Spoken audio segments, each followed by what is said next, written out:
Hi, I'm Marc, and welcome to the weekly Outside Views report on the politics in Asia and Oceania. Honduras has severed diplomatic ties with Taiwan, fulfilling a demand from China, which considers the island republic to be part of its own country.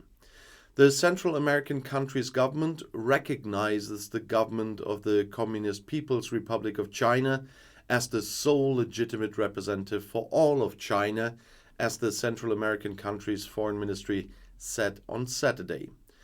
Taiwan has thus lost another diplomatic ally on the international stage. The government in Tegucigalpa announced the move a few days ago. Mainly for economic reasons, they want to establish relations with China, which in return demands the breaking off of relations with Taiwan. With its One China doctrine, the communist leadership in Beijing does not allow any country to have relations with both the People's Republic and Taiwan.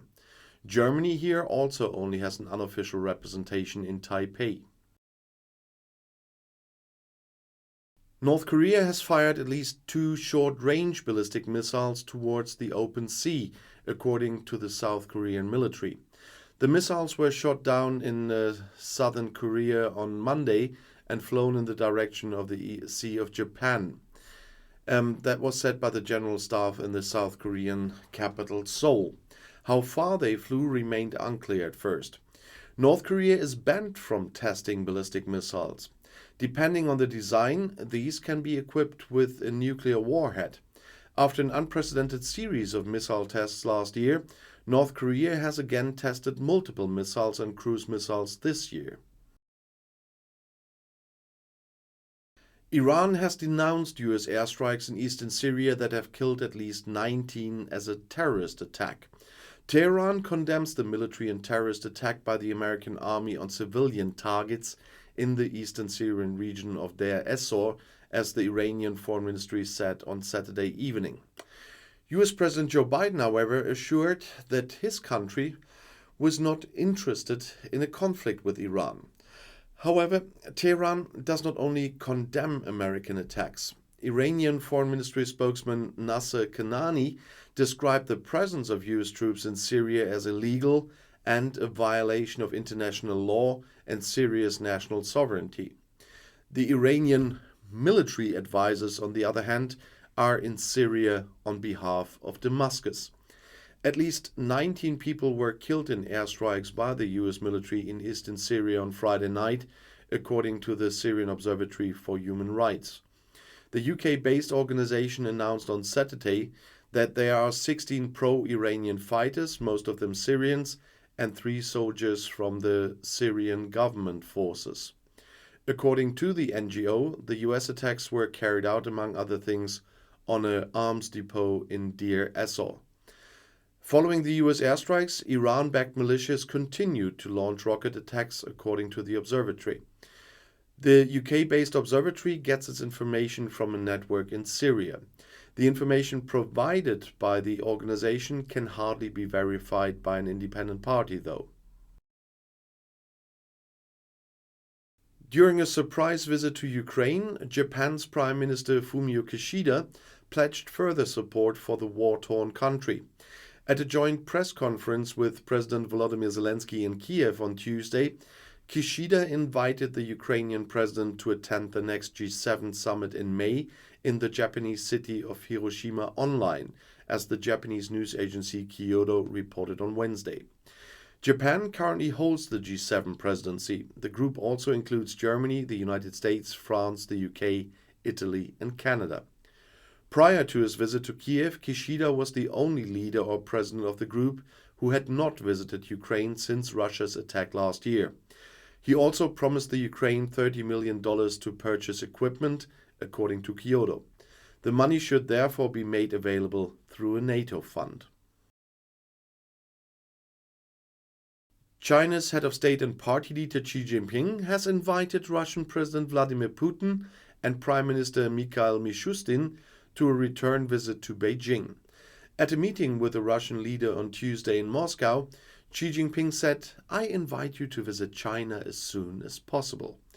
Putin is also welcome in the People's Republic this year. An international arrest warrant for war crimes in Ukraine has been in place for the Kremlin chief since last week. However, China and Russia do not recognize the jurisdiction of the International Criminal Court. Thailand will elect a new parliament on May 14th. This date was announced by the Electoral Commission of the Southern Asian country. Prime Minister Prayut Chan-o-cha had already dissolved parliament on Monday, paving the way for new elections.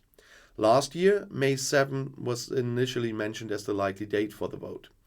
The 500 seats in the House of Representatives will be up for grabs in the general election. The 4-year legislative period ends in a few days.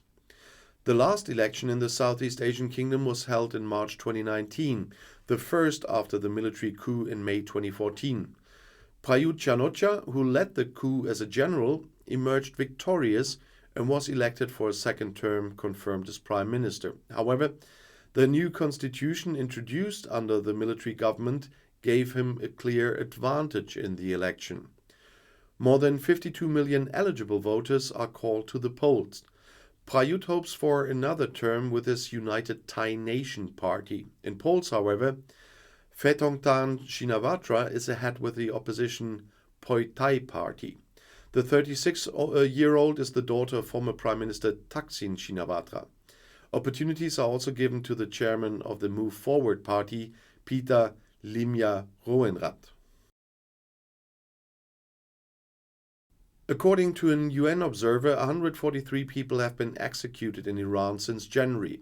They were all convicted in extremely unfair trials, said Javaid Rehman, the Special Rapporteur on Human Rights in Iran, and he said it in Geneva. At least 500 people were sentenced to death last year, as Rehman told the United Nations Human Rights Council. In addition, according to him, at least 527 people were killed during the recent protest movement. Demonstrators were shot or beaten to death by security forces. According to Rehman, the massive state human rights violations since Amini's death, including murder, torture, and rape, may be crimes against humanity. Australia is due to hold a referendum later this year on a constitutional amendment that would give Indigenous people a vote in Parliament. The plan for the referendum under the slogan Voice to Parliament has been known for some time.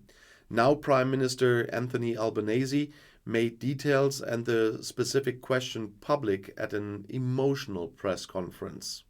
And this will read, a proposed constitutional amendment law to recognize the First Peoples of Australia by creating a voice for Aboriginal and Torres Strait Islander people. Do you agree with this proposed amendment? Albanese read this on Thursday, and during his speech he spoke at times in a tear-choked voice. Many Indigenous representatives who were present also cried. Many have been waiting for this moment for a very long time, said Albanese. Specifically, the constitutional amendment is about a body of Indigenous Australians advising the government on questions about the Indigenous people. Members are to be nominated by Aboriginal officials and not by the government. The relationship between Australians and the Indigenous population is a very sensitive issue down under. Aborigines settled the Red Continent 65,000 years ago, according to the National Museum. For many decades, following the arrival of the First Fleet at Sydney Cove on January 26 in 1788 and the colonization that followed, Aboriginal children were snatched from their parents. They had to grow up in homes or with white families. Those affected are known in Australia as the Stolen Generation. It was only in 2008 that Prime Minister Kevin Rudd issued an official apology for the suffering of the Indigenous people. The Indigenous people are not mentioned in the country's constitution passed in 1901. They were only granted civil rights in 1967. Albanese pushed ahead with a voice referendum after his election victory in May 22.